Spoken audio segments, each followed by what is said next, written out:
Hello, this is Barry Wright. I run www.fashionablemathematician.com.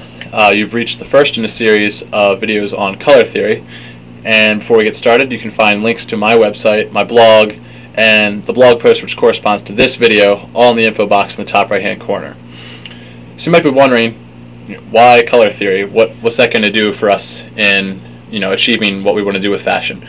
Well, color is clearly one of the most visible things in a fashion statement, and it's often one of the easiest to deal with. I mean, we're pretty adept at recognizing colors, and we almost have a natural sense for what colors look good or not. But most people don't really take the time to really think about it and try and understand what makes that color look good, what makes these combinations look nice. And so hopefully I'll be able to shed some light on that and give you a little help in understanding color and how it applies to your fashion lives. Today we're just going to cover the basics, the terms and definitions that you're going to need to understand basic color theory. And the logical place to start is with everybody's friend, the color wheel, which I've got right here. And let's see. Detail is that we're going to be working with subtractive color theory, and if you know what that is, that's great. If not, you can read about it on my blog or whatever. What matters to you is that it means the primary colors are the ones we're used to working with from kindergarten. It's red, blue, and yellow. And you can make secondary colors from the primaries by mixing any two of them. Red and blue makes purple, red and yellow makes orange, and blue and yellow makes green, just like we're used to. And we can go even further. We can mix a primary color like blue with an adjacent secondary color like green to get a tertiary color, and this is blue-green. And you see there's more. This is like red, violet, such, and red-orange, yellow-green, and there's lots of them. And we could keep mixing colors until we got as many colors as we would ever want.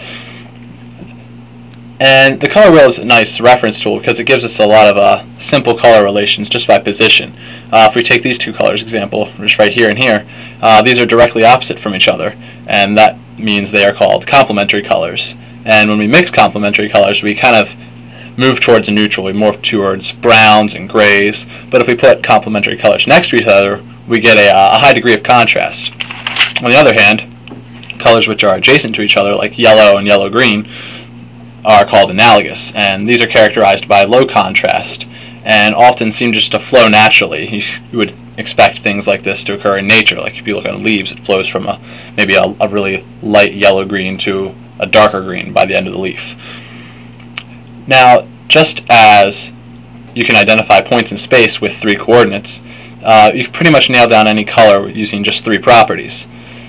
The first is hue, and you're probably used to thinking of this one. This is probably what you think of as the color of a color. More rigorously, it's its angular position on the color wheel. We can start here and go around in a circle and cover all the different hues from red-orange to yellow to blue-green to blue-violet and so on. Now, the other two you're probably familiar with, but probably just have never really thought of too much. And you can see these deal with individual hues. The first one that we're going to cover is saturation. Saturation kind of tells us how vibrant a color is or how gray it is. Something with very low saturation looks very gray, as you can see down here. And the more saturation we add, the more of the actual hue that comes out. We see it getting less gray and becoming more deep red until we get to full saturation, which is this very, very bright red. And the other color attribute we can look at is value, which is the relative lightness or darkness of a color. And something with low value looks completely black, where something with high value looks completely white. And just moving along, increase in value gets the color lighter and lighter and lighter. And just these 3 things will characterize every color, and we can use them, let computers do this, to specify colors when writing programs or when creating files. And that's actually about it. From there we can build a few other concepts, but we'll save those for later. But this is really all you need to know to understand color relations, how things look, why certain things work. And we're going to cover that in the next few videos. But until next time, start thinking about this. You have all the details you need to really look stuff up on the internet. And I encourage you to do so, and just keep checking back here for more videos. And I think I'll go make some cupcakes.